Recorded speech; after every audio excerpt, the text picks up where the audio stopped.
The venom was already burning through Jack Thornton's bloodstream when he watched his young colt bolt into the desert.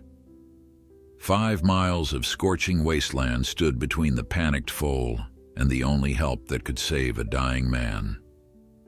Before we continue, don't forget to subscribe to the channel, like the video, and comment where in the world you're watching from. Let's go. The September sun hung merciless over the Arizona desert, bleaching the sky to a pale, brutal white that made a man squint even beneath the wide brim of his hat.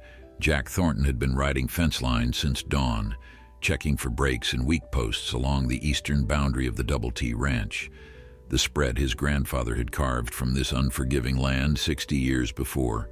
At 42, Jack carried the same weathered strength his grandfather had possessed, the kind that came not from gymnasiums or vanity, but from decades of honest labor under an honest sun. His hands bore the calluses of a life spent working with rope and wire, his face the deep lines of a man who had learned to read the land's moods like other men read newspapers. Beside him, barely 3 months old, trotted Copper, a sorrel colt with a white blaze down his face and legs that seemed too long for his body, as if he hadn't quite grown into himself yet. The colt had been born late in the season, a surprise foal from Jack's best mare, and from the moment those spindly legs had found their strength, the young horse had attached himself to Jack with a devotion that was almost human in its intensity. Where Jack went, Copper followed, learning the rhythms of ranch work, the way some children learn nursery rhymes, absorbing lessons through observation and repetition. Jack's wife Sarah had laughed when she saw them together, the massive Cowboy and the gangly Colt moving across the desert like mismatched partners in some ancient dance. She said it reminded her of how their son Daniel had followed Jack everywhere as a toddler, those same trusting eyes watching every movement, trying to understand the world through the lens of absolute faith in the man who guided him. Daniel was 17 now, away at college in Tucson, studying veterinary medicine with the same quiet determination that characterized everything he did. Jack carried a photo of the boy in his wallet, though Daniel would always be a boy to him, no matter how tall he grew or how much his voice deepened. In the photo, Daniel stood beside the mare that would later give birth to Copper, his hand resting on her neck with the gentle confidence of someone who understood that animals responded to kindness more than force. Jack had tried to teach his son that lesson from the beginning, that strength without gentleness was just brutality, and gentleness without strength was weakness.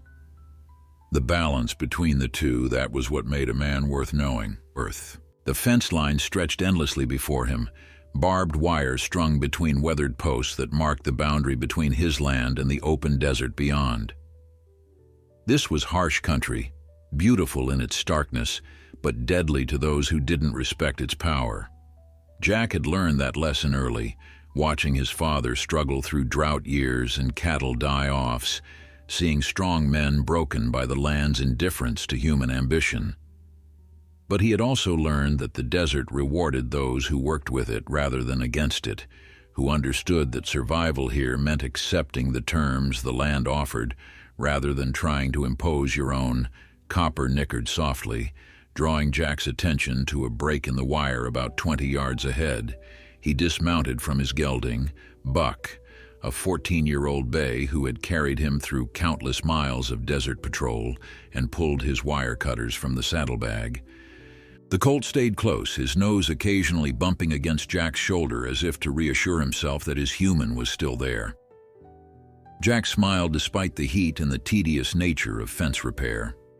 There was something pure about the colt's affection, uncomplicated by the doubts and fears that seemed to grow more numerous with each passing year.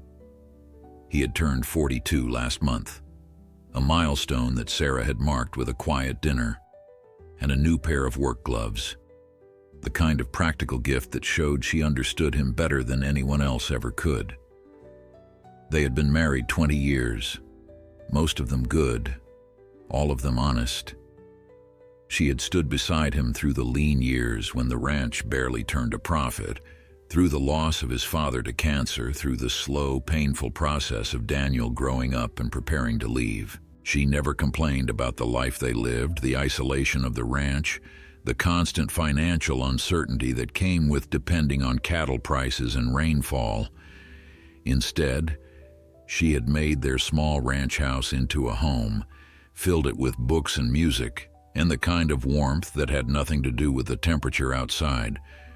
Jack knelt beside the broken wire, his knees protesting slightly as they always did these days, another reminder that time was moving forward whether he was ready or not. The wire had snapped clean through, probably from a deer or javelina pushing against it during the night. He began the process of splicing in a new section, his hands moving with the practiced efficiency of someone who had performed this task thousands of times before. Copper wandered a few feet away, investigating a creosote bush with the curiosity of youth, and Buck stood patiently in the shade of a mesquite tree, one hip cocked in the relaxed posture of a horse who knew his work was done for the moment. The desert was quiet except for the occasional cry of a hawk circling overhead and the whisper of wind through the sparse vegetation. Jack had always found peace in this silence, in the vast emptiness that stretched in every direction. Some people found the desert oppressive, its emptiness threatening, but to Jack, it represented freedom and possibility. Here, a man's worth was measured by his work and his word, not by the opinions of crowds or the judgments of strangers. Here you could build something lasting if you were willing to pay the price in sweat and patience. He finished the splice and stood, testing the tension of the wire with practiced hands. Satisfied, he turned to call Copper back to him, ready to move on to the next section of fence. That was when he saw it. The rattlesnake was coiled in the shadow of a rock outcropping not 3 feet from where he stood, its diamond-patterned scales blending almost perfectly with the sun-baked earth. Jack froze instantly, every muscle in his body going still as death, because movement was what triggered a strike, and he knew from bitter experience that rattlesnakes in September were particularly aggressive, fattening themselves for winter hibernation and defending their territory with deadly earnestness. The snake's tail began its terrible music, that dry, papery rattle that sent primal fear racing through even the most experienced desert dweller. It was a sound that belonged to nightmares, a warning that death was measured in milliseconds, and venom. Jack's mind calculated distances and angles with the speed born of necessity. His gun was holstered on his right hip, but drawing it would require movement that might provoke the strike he was desperately trying to avoid. Buck was too far away to provide any help, and Copper, sweet innocent Copper, was meandering back toward him, completely unaware of the danger. Jack's heart hammered against his ribs as he watched the Colt approach, those gangly legs carrying him closer to a situation the young horse couldn't possibly understand. If the snake struck Copper, the venom would kill the Colt within minutes, his small body unable to process the poison that could fell a full-grown steer. Jack did the only thing he could think of. He moved, not away from the snake, but toward it, deliberately drawing its attention away from the approaching Colt. It was the kind of split-second decision that seemed insane the moment you made it. But there was no time for rational thought, no opportunity to weigh options or consider alternatives. There was only the knowledge that Copper would die if he didn't act, and the absolute certainty that he would rather face the snake himself than watch another creature he loved suffer because of his inaction. The rattlesnake struck with the speed of lightning made flesh, its triangular head launching forward like a spear thrown by an invisible hand. Jack felt the impact against his left calf, just above his boot, where the denim of his jeans offered no protection whatsoever.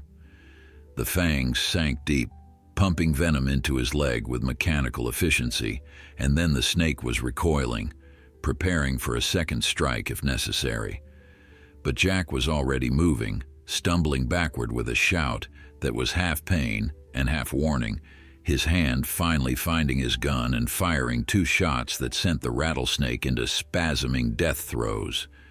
The Colt wheeled and bolted at the sound of gunfire, his young nerves unable to process the sudden violence. Buck snorted and danced sideways, his ears pinned back in alarm, and Jack stood there, his leg already beginning to burn with the fire of venom spreading through his bloodstream, watching Copper disappear into the desert at a dead run. His first thought was relief that the Colt was unharmed. His second was the cold realization that he was 5 miles from the ranch house with a rattlesnake bite that would kill him if he didn't get help soon. He sank to the ground, his leg refusing to support his weight any longer. The pain was unlike anything he had ever experienced, a burning agony that seemed to spread with each heartbeat, radiating out from the bite site like fire through dry grass. Jack forced himself to breathe slowly, knowing that panic would only accelerate his heart rate and spread the venom faster. He needed to think clearly, needed to assess his options, with the same calm calculation he used when evaluating sick cattle or damaged equipment. Emotion was a luxury he couldn't afford right now. His cell phone was in his saddlebag, but when he pulled it out, the screen showed no signal. Out here, on the far eastern boundary of the ranch, he was beyond the reach of the nearest tower. He could try to mount Buck and ride for home, but he wasn't sure he had the strength to stay in the saddle, and if he fell, he might be even worse off than he was now. The sun was directly overhead, turning the desert into an oven, and he could already feel sweat beading on his forehead, though whether from the heat or the venom he couldn't say. Jack looked down at the bite, 2 perfect puncture wounds already swelling and discoloring. His grandfather had been bitten by a rattlesnake when Jack was 12, and he remembered the old man's stoic silence as they rushed him to the hospital, remembered the way his leg had swollen to twice its normal size, turned purple and black like rotting meat. His grandfather had survived, but he had been close to the house when it happened, close to help and anti-venom. Jack was 5 miles from anywhere, alone except for his horse, and the Colt had run off in a panic. He fumbled with his belt, pulling it free and wrapping it around his thigh above the bite as a makeshift tourniquet. It was outdated first aid, something modern doctors would probably advise against, but it was all he could think to do. The venom was already in his system, already working its way toward his heart and vital organs, but maybe he could slow it down enough to give himself a chance. His hand shook as he tightened the belt, and he realized with a distant sort of horror that he was going into shock. Buck stood nearby, reins trailing in the dust, waiting with the patience that good horses develop over years of partnership. Jack looked at his faithful gelding and made a decision. He would try to mount, try to make it far enough that his phone might pick up a signal, and if he fell, well, at least he would die trying rather than sitting here waiting for the venom to finish its work. He gripped the stirrup and pulled himself upright, his legs screaming in protest, the world tilting crazily around him. He got one boot in the stirrup, hauled himself up with strength he didn't know he still possessed, and managed to throw his leg over the saddle before the darkness began creeping in at the edges of his vision. The last thing Jack Thornton saw before consciousness left him was the empty horizon, wavering in the heat like a promise that would never be kept. Copper ran. The young Colt ran with the blind panic of prey animals everywhere, his hooves pounding against the hard-packed earth, his heart hammering in his chest like a drum beating out a rhythm of pure fear. The gunshots had sent him bolting into the desert without thought or direction, driven only by the instinct to flee from danger, to put distance between himself and the terrible sounds that his young mind couldn't process or understand. But even as he ran, even as the adrenaline coursed through his veins and his breath came in great heaving gasps, something was pulling at him, some invisible thread that connected him to the man he had left behind. He had never been separated from Jack before, not really. Since the moment he had found his legs in the stall where he was born, Jack had been there, a constant presence that meant safety and food and gentle hands. The man's voice was the first sound he had learned to recognize beyond his mother's whinny, and Jack's scent was as familiar to him as the smell of hay and warm milk. To be alone in the vast emptiness of the desert, without that anchoring presence, was terrifying in a way that went beyond the fear of gunshots or sudden noises. After a quarter mile, Copper's panic began to subside, replaced by confusion and a growing distress that was almost worse than the fear. He slowed to a trot, then a walk, his sides heaving, his nostrils flared wide as he tried to catch his breath. The desert stretched around him in all directions, unfamiliar terrain that looked nothing like the safe confines of the ranch where he had spent his entire short life. There were no fences here, no water troughs, no comfortable stall waiting at the end of the day. There was only the merciless sun and the endless expanse of scrub brush and stone. The Colt turned in a circle, his ears swiveling as he searched for some sign of Jack, some indication of which direction would lead him back to safety. But everything looked the same, an endless repetition of creosote bushes and rocky outcroppings that offered no landmarks, no guidance. A lizard skittered across a rock nearby, and Copper shied away from it, his nerves still raw from the sudden violence that had shattered his peaceful morning. He whinnied, a high, plaintive sound that carried across the desert like a cry for help, but there was no answer except the wind. For several minutes the young Colt stood alone in the desert, uncertainty warring with instinct. He was young enough that his bond with his mother should have been stronger than anything else. Young enough that he should have been focused on finding her, on returning to the safety of the mare who had given him life. But Jack had been there for every moment since his birth, had bottle-fed him when his mother's milk proved insufficient, had walked him through his first tentative steps, had spent countless hours simply being present while the Colt learned about the world. That bond had imprinted itself on Copper's developing mind with a strength that rivaled biology itself. And so, instead of wandering aimlessly or trying to retrace his panicked flight, Copper made a choice that would have seemed impossible for such a young animal. He turned toward home, not toward Jack, not back to where the gunshots had come from, but toward the ranch, toward the place where safety lived, toward the people who might help the man who meant everything to him. It was a decision born not of rational thought, because horses don't think the way humans do, but of something deeper and more primal. The same instinct that sends children running to their parents when the world becomes too frightening to face alone. The distance was significant, nearly 5 miles across terrain that the Colt had never traversed on his own. But Copper had made this journey before, always following at Jack's side as the cowboy rode the fence lines and checked the water holes. The young horse's memory, while not sophisticated in the way human memory works, had recorded landmarks and scents and the general direction of home with the efficiency that allows wild horses to navigate vast territories. He began to move with more purpose now, his gait shifting from the uncertain steps of a frightened baby to something approaching determination. The sun climbed higher as Copper traveled, turning the desert into a furnace that shimmered with heat waves and false promises of water. The Colt's throat grew dry and his tongue felt thick in his mouth, but he kept moving, driven by needs he couldn't articulate, but felt with absolute certainty. Several times he paused, lifting his head to test the air for familiar scents, adjusting his course slightly when instinct told him he had drifted off track. Once, he startled a jackrabbit from its hiding place and nearly bolted again. But the memory of Jack's calm presence in the face of frightening things helped him steady himself. He passed a windmill that Jack had shown him weeks ago, its blades turning lazily in the breeze, and the sight of that familiar landmark gave him confidence. He was going the right way. Home was ahead, and home meant Sarah, who sometimes fed him carrots and apples, and Daniel when he visited, who had gentle hands like his father and the stable hands who worked the ranch. One of them would know what to do. One of them would help Jack.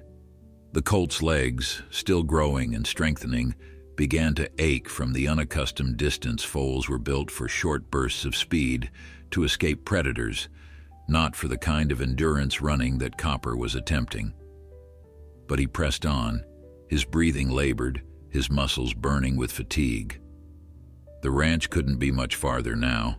He recognized more landmarks, a distinctive rock formation that looked like a sleeping giant, a dry creek bed, where Jack sometimes dismounted to check for tracks.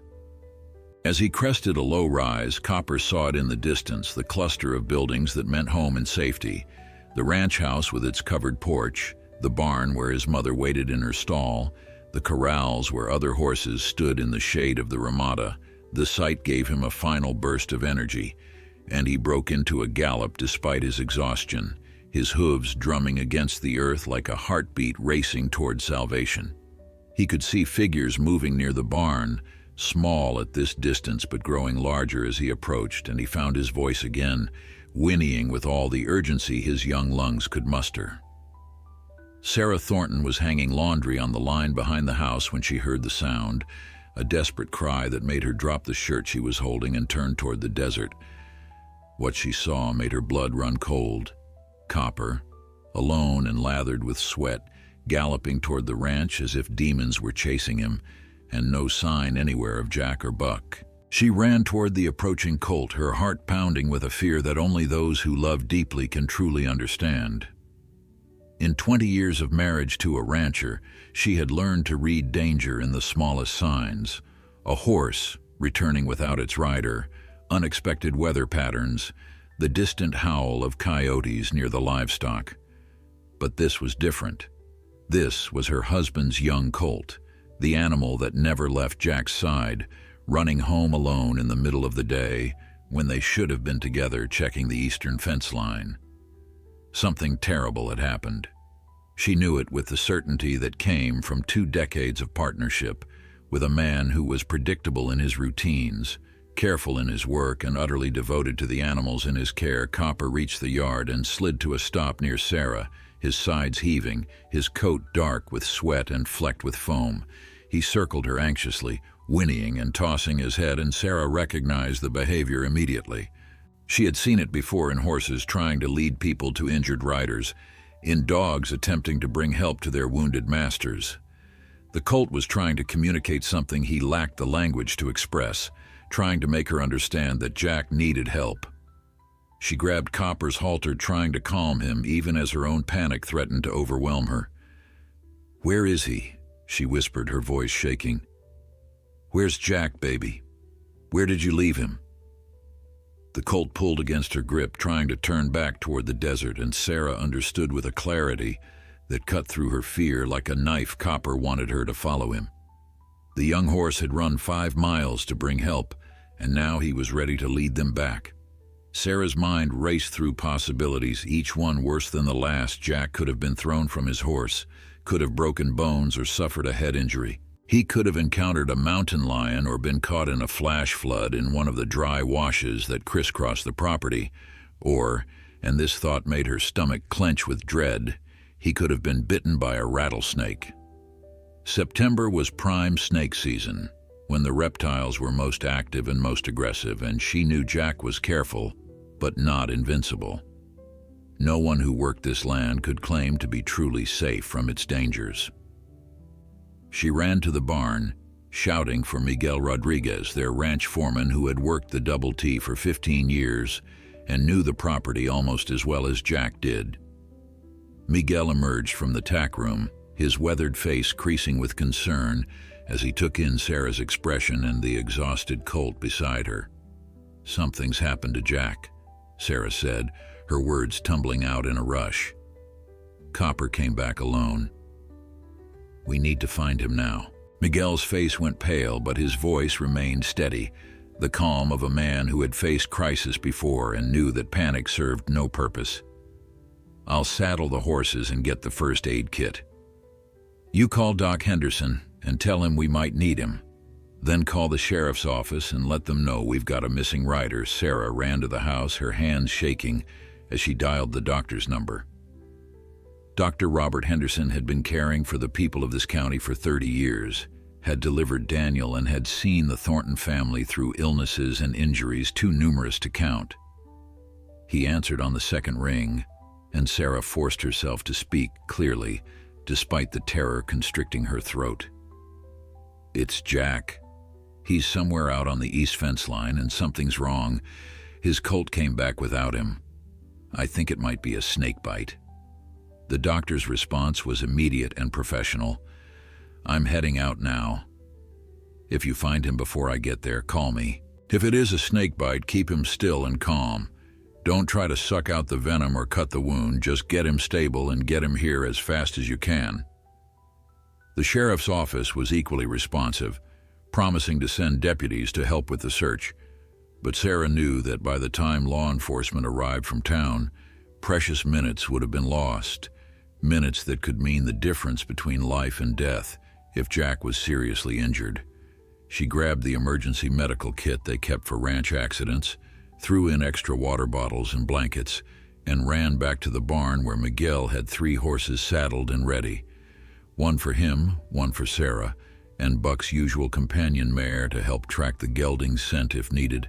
Copper was still agitated, pacing in tight circles near the barn door, and when Miguel opened the gate to let the horses out, the colt immediately moved to the front, taking a position as if he were leading a herd. It was remarkable behavior for such a young animal, speaking to an intelligence and devotion that Sarah would have found touching under any other circumstances. Now it just made her more desperate to reach Jack, to find him alive and conscious, and able to tell them what had happened. They rode out at a gallop, following Copper as the colt retraced his path across the desert. The young horse moved with purpose despite his earlier exhaustion, occasionally looking back to ensure the riders were following, adjusting his pace when the adult horses fell behind. Sarah had never seen anything like it. This 3-month-old colt navigating across miles of featureless terrain as if following a map only he could see. She found herself praying silently as they rode, bargaining with God in the way that people do when facing the possibility of losing someone they cannot imagine living without. "Please let him be alive. Please let us find him in time. I'll be better, kinder, more patient. More. I'll appreciate every moment instead of taking them for granted. Just please, please let him be okay." The desert stretched endlessly before them, and Sarah realized with growing horror just how vast the ranch was, how many places Jack could be lying injured or worse. They had over 10,000 acres, most of it wild and unforgiving, and if Copper hadn't come for help, they might have searched for days without finding him. Miguel rode beside her, his eyes scanning the horizon for any sign of movement or disturbance. He had known Jack since the younger man was barely out of his teens, had taught him much of what he knew about ranching and desert survival. His face was set in grim lines, and Sarah knew he was thinking the same dark thoughts that plagued her. How long had Jack been out there? How badly was he hurt? Would they reach him in time? Copper maintained his steady pace, his exhaustion evident, but his determination unwavering. The colt led them past landmarks Sarah recognized from trips she had made with Jack over the years. The old windmill that marked the 2-mile point, the distinctive rock formation that looked like a crouching bear, the dry creek bed where Jack had once found arrowheads left by the Apache who had called this land home, long before white settlers arrived. Each familiar sight both comforted and terrified her, because it meant they were following a real path, tracking back to a specific location where something had gone terribly wrong. The sun beat down with brutal intensity, and Sarah felt sweat trickling down her spine beneath her cotton shirt. She had grabbed her hat without thinking, the wide-brimmed straw that Jack had bought her 3 years ago for their anniversary, practical and protective like everything he chose. The memory of that gift, of his shy pleasure when she had worn it for the first time, brought tears to her eyes that had nothing to do with the wind or the dust. She blinked them away fiercely, refusing to let fear and grief overwhelm her before she even knew what they were facing. Miguel spoke for the first time since they had left the ranch, his voice rough with emotion he was trying to control. "That colt loves him something fierce. Never seen anything like it in 40 years of working with horses. Young as he is, he understood Jack needed help, and he ran all the way home to get it. That's not instinct, that's devotion." Sarah nodded, unable to trust her voice. She had watched Jack with Copper over the past 3 months, had seen the bond forming between man and animal with a strength that seemed to transcend the normal relationship between rancher and livestock. Jack had always been good with horses, patient and gentle in ways that made even the most skittish animals trust him. But with Copper, it had been different from the start, as if they recognized something in each other that went deeper than training or habit. The terrain grew rougher as they traveled, the desert floor giving way to rocky outcroppings and scattered boulders that made the horses pick their way more carefully. Copper never hesitated, navigating around obstacles with the confidence of someone who had traveled this route before and remembered every detail. Sarah found herself watching the colt with a mixture of hope and desperate prayer. As long as Copper knew where he was going, as long as he led them with such certainty, there was reason to believe they would find Jack. After what felt like hours but was probably only 40 minutes, Copper suddenly broke into a trot, then a canter, his whinny piercing the desert silence like a trumpet call. Sarah's heart leapt into her throat as she urged her horse forward, following the colt around a bend in the terrain.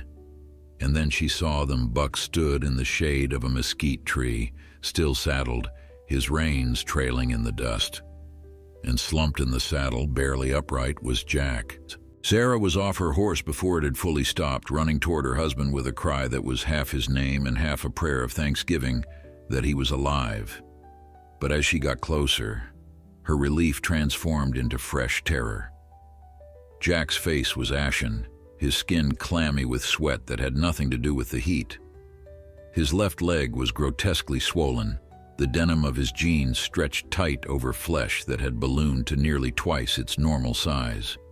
The belt wrapped around his thigh as a makeshift tourniquet told her everything she needed to know. Snake bite. Miguel reached them seconds later, his experienced eyes taking in the situation with the quick assessment of someone who had dealt with ranch emergencies before. "We need to get him down carefully," he said, his hands already reaching up to support Jack's weight. "Sarah, grab his left side, but don't jostle that leg." Jack's eyes fluttered open at the sound of voices, and Sarah felt a surge of hope that he was still conscious, still aware. His gaze found hers, and she saw in those familiar brown eyes pain and confusion, and something that might have been relief or apology or both. "Sarah," he whispered, his voice barely audible. "Sorry, tried to ride home, couldn't stay up." "Don't you dare apologize," she said fiercely, helping Miguel ease him down from the saddle.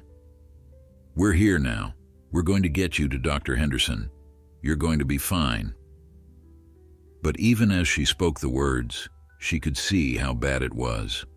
The swelling extended from his ankle to above his knee, and the skin had taken on a purplish-black discoloration that spoke of tissue damage and venom doing its terrible work. His breathing was shallow and rapid, and when she touched his forehead, his skin felt cold despite the blazing heat of the afternoon. Miguel had the first aid kit open and was pulling out supplies with practiced efficiency. He had grown up in ranch country and had seen his share of snake bites over the years. "How long ago?" he asked Jack. "When did it happen?" Jack's eyes struggled to focus. "Morning. Maybe 2 hours. 3. I don't know." Time got strange. Miguel's expression darkened. 2 to 3 hours was a long time for rattlesnake venom to work through a man's system, especially without medical treatment. He looked at Sarah with eyes that communicated what he didn't want to say aloud. They needed to move fast. Copper had approached cautiously during this exchange, and now the colt stretched his neck out to touch his nose to Jack's shoulder, a gentle gesture of concern that was heartbreaking in its tenderness. Jack's hand lifted weakly to touch the colt's face, his fingers trembling. "Good boy," he murmured. "Smart boy. You brought them. I knew you would." The simple faith in those words, the absolute trust that this 3-month-old colt would somehow understand what was needed and accomplish the impossible, brought fresh tears to Sarah's eyes. "We need to stabilize him here and call for a helicopter," Miguel said, pulling out his cell phone. His face fell as he checked the screen. "No signal, same as always out here. We're going to have to transport him ourselves. Sarah's mind raced through logistics and distances. The ranch house was 5 miles away, and from there it was another 20 miles to the hospital in town. Even if they rode hard, it would take at least an hour to get Jack home, and then the ambulance would need time to arrive and transport him the rest of the way. 2 hours minimum, probably closer to 3, and every minute that passed allowed the venom to spread deeper into his system, to do more irreversible damage. "Can we make a travois?" she asked. "Something to pull behind one of the horses so he doesn't have to ride." Miguel shook his head. "Too rough. The bouncing would be worse than trying to keep him in the saddle. We'll have to support him between 2 horses, keep him as stable as possible. It's going to hurt him, but it's the only way." "Can we make a travois?" she asked. "Something to pull behind one of the horses so he doesn't have to ride." Miguel shook his head. "Too rough. The bouncing would be worse than trying to keep him in the saddle.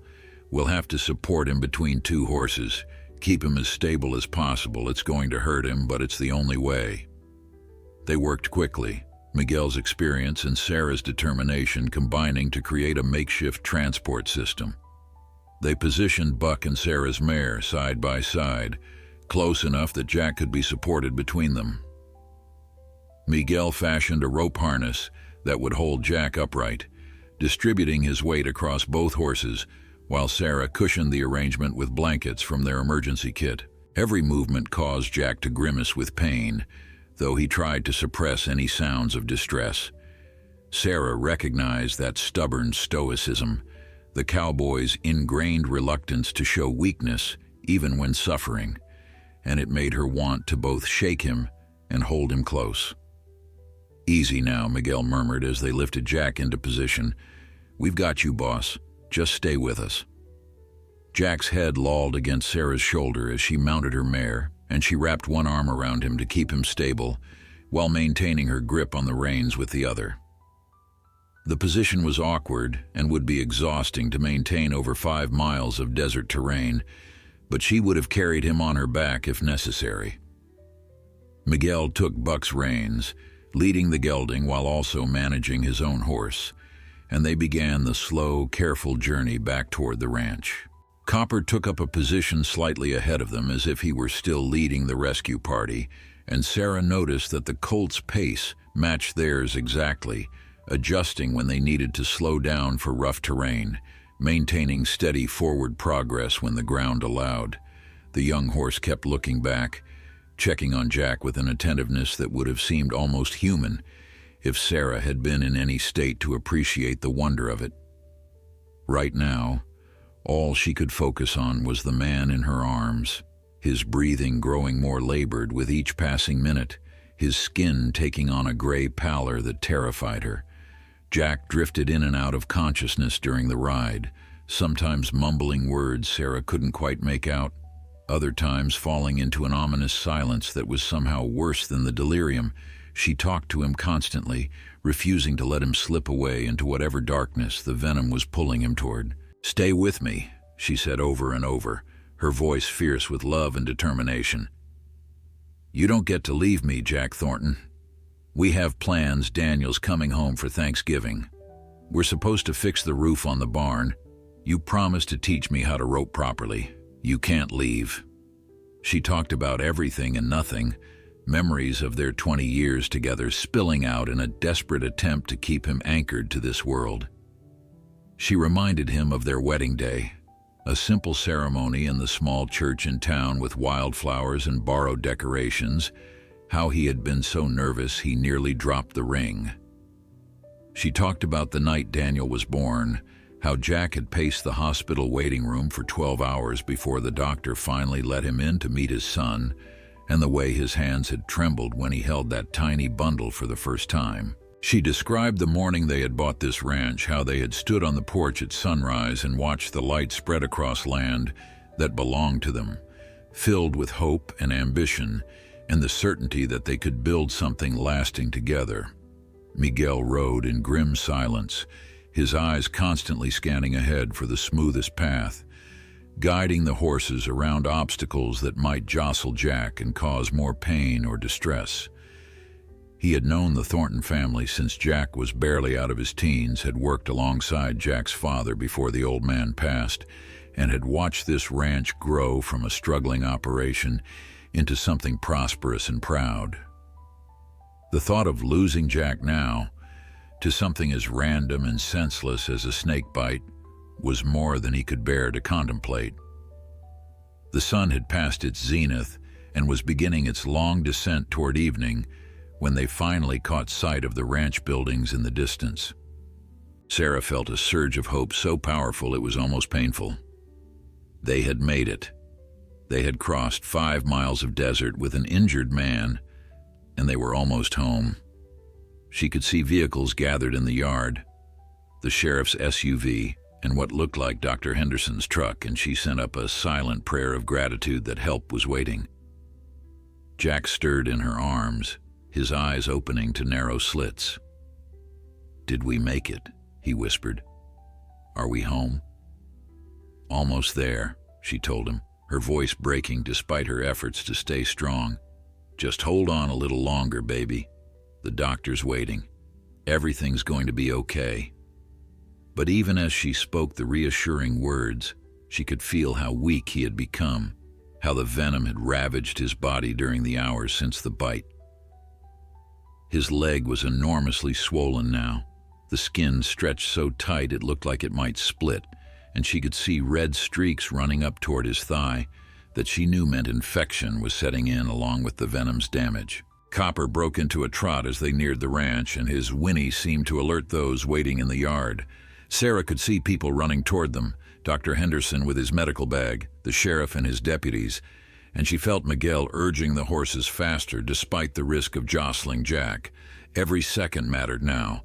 Every moment of delay could mean the difference between recovery and catastrophe.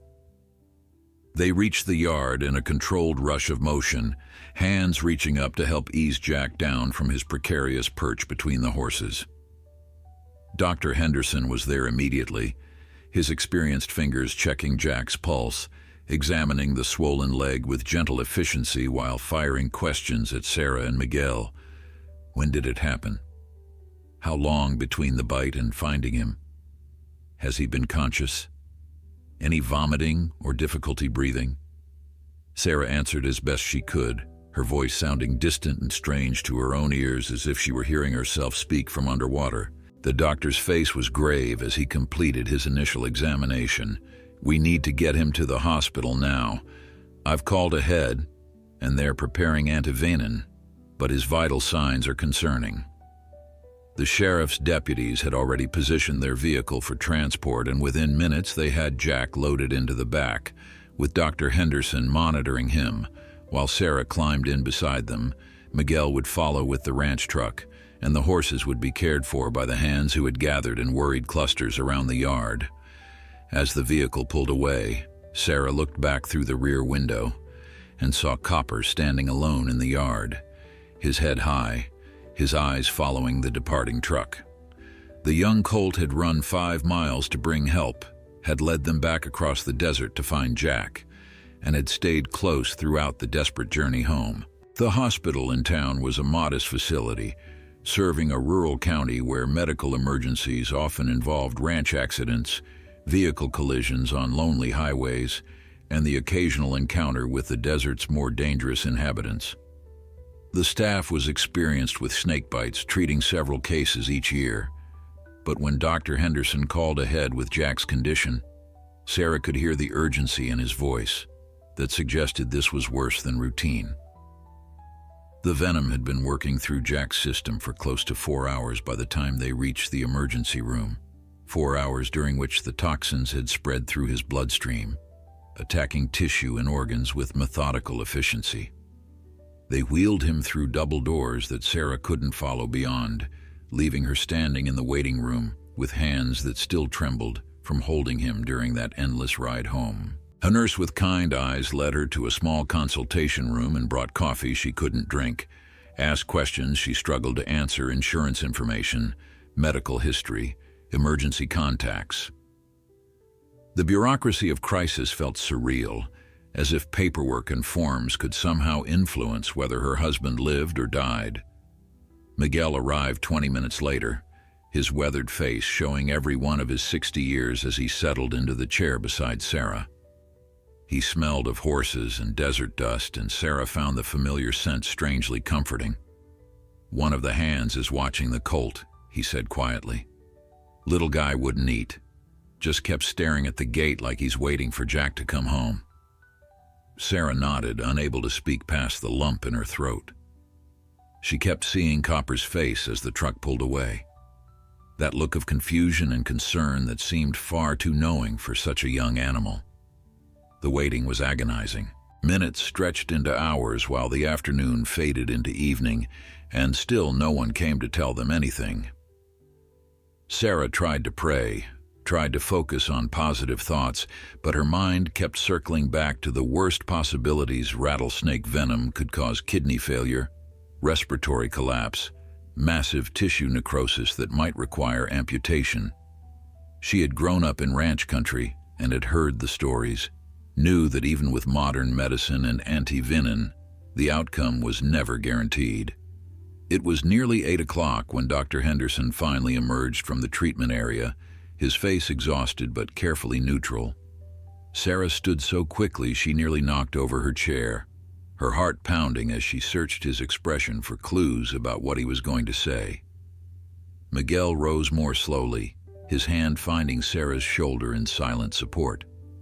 "He's alive," Dr. Henderson said, and Sarah felt her knees go weak with relief, but he's not out of danger yet. The venom caused significant tissue damage to his left leg, and we're concerned about potential kidney involvement.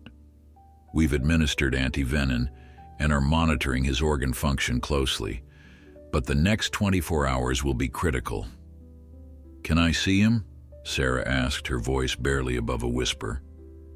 The doctor nodded. "He's sedated right now, but you can sit with him. Just be prepared. He doesn't look good." Nothing could have truly prepared Sarah for the sight of her husband in that hospital bed. Jack, who had always seemed so solid and indestructible, looked diminished somehow, as if the venom had stolen not just his health, but some essential vitality that made him who he was. His left leg was elevated and wrapped in bandages, grotesquely swollen despite the treatment. IV lines snaked from his arms to bags of fluid and medication hanging beside the bed, and monitors beeped steadily, tracking vital signs that Sarah didn't fully understand, but knew were important. She pulled a chair close to the bed and took his right hand in both of hers, careful not to disturb the IV line. His skin was cool and dry, and she found herself checking his chest constantly to reassure herself that he was still breathing. The rhythmic rise and fall became her anchor, proof that he was still fighting, still here with her, despite everything the desert had thrown at him. Miguel stood awkwardly in the doorway for a moment before clearing his throat. "I should get back to the ranch, make sure everything's secured for the night. I'll come back in the morning, bring you some clothes and things from home." Sarah nodded gratefully, knowing that Miguel's presence was needed at the Double T, that the work of a ranch didn't stop just because its owner was fighting for his life. "Thank you," she said quietly, "for everything today, for helping me find him." Miguel's eyes were suspiciously bright as he looked at Jack's still form. "That Colt's the one who found him," he said. "Never seen anything like it in all my years. You make sure you tell Jack that when he wakes up. Tell him Copper saved his life." After Miguel left, Sarah settled into the uncomfortable chair that would be her home for however long this vigil lasted. The hospital room was quiet except for the mechanical sounds of medical equipment and the occasional footsteps in the hallway outside. Through the window, she could see the lights of the small town twinkling in the darkness, normal life continuing for everyone else while her world balanced on a knife's edge. She talked to Jack through the night, filling the silence with words he probably couldn't hear, but that she needed to say anyway. She told him about Copper's heroic run, about how the young Colt had understood somehow that Jack needed help and had crossed 5 miles of desert to bring it. She described the way Copper had led them straight back to him, never hesitating, never doubting. She talked about Daniel, how they would need to call their son in the morning and tell him what had happened, how worried he would be, and how desperate to come home. Around midnight, a nurse came to check Jack's vital signs and adjust his medication. She was young, probably fresh out of nursing school, but her hands were confident as she worked. "How's he doing?" Sarah asked, knowing it was a question the nurse probably couldn't fully answer but needing to ask anyway. The nurse smiled gently. "His blood pressure is stabilizing, and the kidney function numbers are better than they were a few hours ago. Those are good signs. Dr. Henderson will be back in the morning to evaluate him further, but for now he's holding his own." Holding his own. Such a small phrase to describe the enormous battle being fought inside Jack's body. The war between venom and medicine, between damage and healing. Sarah returned to his bedside and resumed her vigil, her hand never leaving his, as if her touch alone could anchor him to this world and keep him from slipping away into whatever darkness the snake's bite had opened before him. Dawn was breaking when Jack's fingers finally moved in hers, the smallest flutter of sensation that made Sarah's heart leap with hope. She leaned forward immediately, her other hand reaching to smooth the hair back from his forehead. "Jack," she said softly, "can you hear me?" His eyelids flickered, struggling against the sedation that still held him, and Sarah felt tears streaming down her face as she watched him fight his way back to consciousness. "That's it," she encouraged. "Come back to me." His eyes finally opened, unfocused at first, confusion clouding his expression as he tried to make sense of his surroundings. The hospital room, the medical equipment, Sarah's exhausted face hovering above his, none of it seemed to make sense to his foggy brain. "Sarah," he managed, his voice hoarse and barely audible, "what happened? Where am I?" "You're in the hospital," she told him, her thumb stroking across his knuckles in a gesture of reassurance. "The Rattlesnake. Do you remember?" His face contorted as memory returned, the terror of seeing that coiled death waiting in the rocks, the decision to move and draw its attention away from Copper, the searing pain of fangs sinking into his calf. "The snake," he repeated. "Did it get Copper? Is he okay?" The fact that his first conscious thought was for the Colt rather than himself didn't surprise Sarah at all. That was who Jack was, always putting others first, always more concerned with those who depended on him than with his own welfare. "Copper's fine," she assured him. "More than fine. Jack, he saved your life. He ran all the way home to get help, then led us straight back to you. 5 miles across the desert, and he never once hesitated." Jack's eyes filled with tears that had nothing to do with physical pain. His voice was thick with emotion when he spoke. "I knew he would," he said simply. "I told him to get help, and I knew he would understand somehow. He's a smart boy, the smartest I've ever seen." Dr. Henderson arrived for his morning rounds and found Jack awake, a development that clearly pleased him even as he maintained his professional composure. "Well, Mr. Thornton," he said, pulling out his stethoscope, "you gave us quite a scare. How are you feeling?" "Like I got kicked by a horse, stomped by a bull, and dragged behind a truck," Jack replied, and Sarah laughed despite herself because if he could joke, even weakly, he was going to be okay. The doctor conducted a thorough examination, checking Jack's vital signs, examining the swollen leg with gentle prodding that made Jack wince, asking questions about pain levels and symptoms that Sarah knew were important indicators of his recovery. "The good news is that your kidney function has stabilized," Dr. Henderson said when he finished. "The antivenin is doing its job, and while you're not out of the woods yet, you're past the most critical danger point. The bad news is that leg is going to take weeks to heal, possibly months, and you're looking at extensive physical therapy to regain full function. There's significant tissue damage that we're going to need to monitor carefully for infection and necrosis."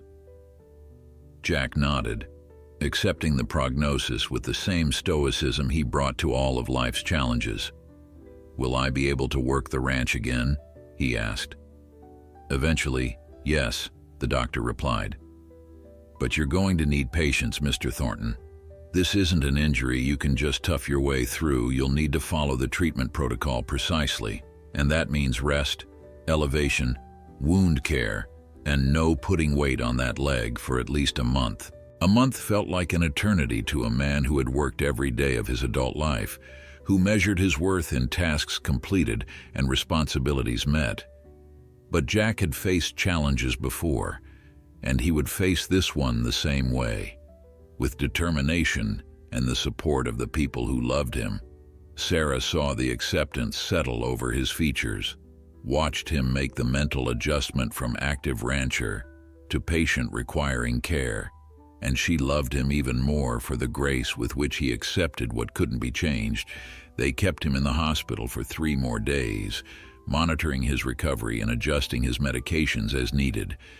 Daniel arrived from Tucson on the 2nd day, his young face creased with worry that eased only slightly when he saw his father awake and talking. Jack gripped his son's hand with surprising strength and told him the whole story about the fence repair and the coiled rattlesnake and Copper's incredible journey to bring help. Daniel listened with wide eyes, and when Jack finished, the young man said quietly, "I want to see him. I want to thank him for saving my dad."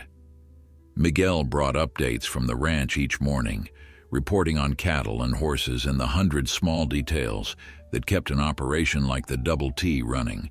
He also brought news of Copper, how the Colt had refused to eat for the first day after Jack's departure, standing at the gate and whinnying whenever he heard a vehicle approach. But the ranch hands had been patient with him, and gradually the young horse had settled back into routine, though he still watched the road with an attentiveness that suggested he was waiting for someone specific to return. Sarah never left Jack's side except for brief trips home to shower and change clothes. She slept in the chair beside his bed, ate meals from the hospital cafeteria, and kept him company through the long hours of recovery. They talked about everything and nothing, filling the time with the kind of deep conversation that busy ranch life often didn't allow. Jack told her things he had never articulated before, about his fear of failing to live up to his father's legacy, about his pride in Daniel and his hope that their son would find his own path rather than feeling obligated to take over the ranch. Sarah shared her own fears and dreams, and in the sterile hospital room, they rediscovered each other in ways that 20 years of marriage had somehow allowed them to forget. On the morning of the 4th day, Dr. Henderson pronounced Jack stable enough to continue his recovery at home, with the understanding that he would need to return for regular checkups and wound care. The relief Sarah felt was overwhelming, not just because Jack was well enough to leave, but because home meant familiar surroundings, their own bed, and most importantly, it meant Jack could see Copper again. She had watched her husband's face when Miguel mentioned the Colt's vigil, had seen the emotion there, and she knew that reunion was something both man and horse needed. Miguel brought the ranch truck to collect them, and with considerable effort and assistance from orderlies, they got Jack settled in the passenger seat with his leg elevated and cushioned. The drive back to the ranch felt both endless and too brief, Jack's anticipation building with each familiar landmark they passed. He had spent 4 days in that hospital room thinking about home, about the work waiting to be done, about the animals that depended on him, and most of all about a young sorrel colt who had done something extraordinary. Sarah sat in the back seat, watching her husband's profile as he stared out the window at the desert landscape he loved, and she could see the emotion playing across his weathered features. As they turned onto the long dirt road that led to the ranch house, Jack straightened in his seat despite the pain the movement caused. In the distance he could see the familiar cluster of buildings, the barn and corrals, and the house where he had lived most of his adult life, and standing at the gate, as if he had been waiting there all along, was Copper. The young colt's head came up the moment the truck appeared, his ears pricked forward with interest, and then, as if recognizing something in the vehicle's approach, he began to pace along the fence line, his whinnies carrying across the distance. Miguel pulled the truck to a stop near the house, and before anyone could protest, Jack was struggling with the door handle, desperate to get out despite Dr. Henderson's strict orders about rest and elevation. Sarah rushed around to help him, knowing that arguing would be pointless when he had that particular set to his jaw. They compromised, with Miguel bringing a wheelchair that Jack grudgingly accepted, allowing himself to be settled into it with his injured leg extended before them. The ranch hands had gathered in the yard, their faces showing relief and genuine affection as they welcomed their boss home. Jack acknowledged them with nods and a few words, but his attention was fixed on the corral where Copper paced with increasing agitation. "Bring him here," Jack said to Miguel. "Please." The foreman didn't need to be told twice. He walked to the gate and opened it, and Copper came through like a shot, trotting directly toward Jack with a purpose that made everyone in the yard fall silent. The Colt stopped a few feet away, his nostrils flaring as he took in Jack's scent, his eyes wide and intelligent as if he were trying to understand why his human was sitting in this strange wheeled chair instead of standing tall and strong as he always had before. For a long moment, horse and man simply looked at each other, and Sarah felt tears streaming down her face as she witnessed the reunion. Then Copper took 2 careful steps forward and lowered his head to rest his muzzle against Jack's shoulder, exactly as he had done in the desert when Jack lay injured and fading. Jack's arms came up to encircle the Colt's neck, his face buried in that sorrel coat, and his shoulders shook with sobs he had been holding back for days. "Good boy," he whispered, his voice breaking. "Such a good, smart boy. You saved me, Copper. You saved my life." The Colt stood perfectly still, as if he understood the importance of this moment, his presence offering comfort the way he had offered it before, with simple presence and unwavering devotion. The ranch hands dispersed quietly, giving Jack and Copper their privacy, though Sarah stayed close, unwilling to leave her husband even for this sacred moment between man and horse. She watched as Jack's tears soaked into Copper's coat, watched the Colt's gentle stillness, and she understood that she was witnessing something rare and precious. This wasn't just gratitude or relief. This was love in its purest form, uncomplicated by words or expectations, given freely and returned with equal measure. Eventually, Jack pulled back, wiping his eyes with the back of his hand in a gesture that was almost embarrassed. "Miguel says you wouldn't eat for a while," he told the Colt, his voice still thick with emotion. "That you stood at the gate waiting. I'm sorry I was gone so long. I'm sorry I worried you." Copper's response was to lip at Jack's hair, then his shoulder, then to rest his head against Jack's chest in a gesture of such trust and affection that Sarah had to turn away to compose herself. They stayed that way for a long time, man and horse, while the afternoon sun moved across the sky and the desert wind whispered through the sparse vegetation. Sarah eventually went into the house to prepare Jack's homecoming, making up their bed with fresh sheets and gathering the medications and supplies they would need for his recovery. When she returned to the yard, she found Jack still in the wheelchair with Copper standing beside him, the Colt's head drooping in what looked like contentment, Jack's hand resting on his neck in a connection that needed no movement to communicate its depth. Over the following weeks, as Jack began the slow process of recovery, Copper became a constant presence. The Colt seemed to understand instinctively that Jack was injured and needed care. He stood quietly whenever Jack was brought out to the porch in his wheelchair, never demanding attention or becoming rambunctious the way young horses typically did. Instead, he simply stayed close, as if his presence alone could speed the healing process. The ranch hands marveled at it, how a 3-month-old Colt could display such maturity and awareness, but Sarah and Jack just accepted it as part of who Copper was. Daniel came home every weekend from college, and he spent hours with both his father and the Colt who had saved him. The young man had always been good with animals, but Copper was special, and Daniel seemed to recognize it. He helped with the Colt's training, teaching him basic commands and manners with the same patient gentleness Jack had always modeled. Father and son would sit together on the porch, Jack in his wheelchair and Daniel in a chair beside him, watching Copper explore his world with the curiosity of youth tempered by an unusual thoughtfulness. The leg healed slowly, just as Dr. Henderson had predicted. There were setbacks and frustrations, days when the pain seemed unbearable and the progress negligible. But Jack faced each challenge with the same determination he brought to everything in life, and he had Sarah beside him every step of the way, encouraging him when he faltered, celebrating small victories, and reminding him that healing was a marathon, not a sprint. Physical therapy sessions were grueling, pushing Jack to regain strength and mobility in muscles and tendons that had been ravaged by venom and inactivity. But he persevered, driven by the need to return to the work he loved and the animals who depended on him. 3 months after the snake bite, Jack took his first unassisted steps across the yard, his gait still uneven but functional.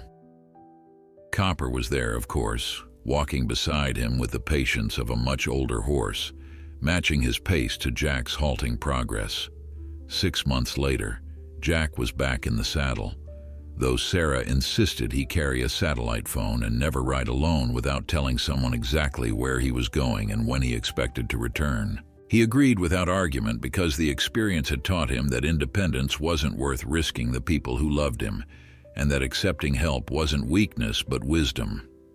The leg would never be quite the same, would ache before storms and stiffen on cold mornings, but it was functional, and Jack had learned to be grateful for functional when the alternative had been amputation or death. Copper grew into a magnificent horse, tall and strong with the same sorrel coat and white blaze that had marked him as a foal, but it was his intelligence and temperament that set him apart from other horses on the ranch.